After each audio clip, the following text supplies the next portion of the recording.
சுட்டி Kannamma kids stories. ஒரு பசுமையான சிறிய கிராமத்தில் ஒரு பால் வியாபாரி வாழ்ந்து வந்தான்.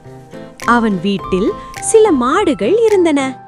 தினமும் அதிகாலை எழுந்து அவன் மாடுகளை பராமரித்து பாலை பறித்து அருகிலுள்ள ஊர்களுக்கு சென்று விற்பனை செய்து வந்தான். அவன் வியாபாரம் மெதுவாக வளரத் தொடங்கியது. ஆனால் சில காலத்திற்கு பிறகு அவனுக்குள் பேராசை அதிகரிக்கத் தொடங்கியது.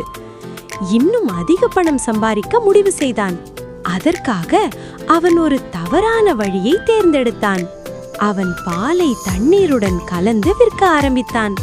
இப்படி தினந்தோறும் தண்ணீரின் அளவை அதிகப்படுத்திக் கொண்டே போனான்.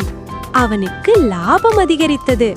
ஆனால் அவன் செய்தது ஏமாற்றம் என்பதை அவன் மறந்துவிட்டான். ஒரு நாள் அவன் வழக்கம் போல் பாலை ஒரு பெரிய பாத்திரத்தில் எடுத்து நகரத்துக்கு விற்க புறப்பட்டான்.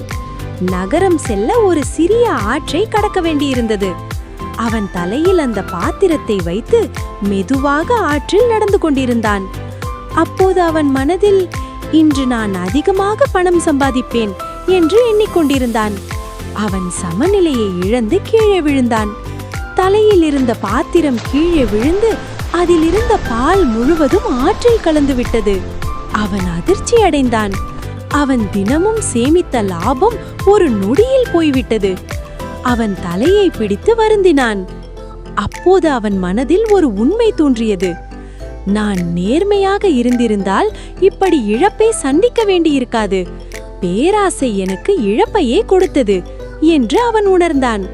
அதன் பிறகு அவன் தனது தவறை உணர்ந்து இனிமேல் எப்போதும் நேர்மையாகவே பாலை விற்க வேண்டும் என்று முடிவு செய்தான். பேராசை மனிதனை வீழ்ச்சிக்கு இட்டுச் செல்லும். நேர்மை எப்போதும் வெற்றியை தரும். நன்றி.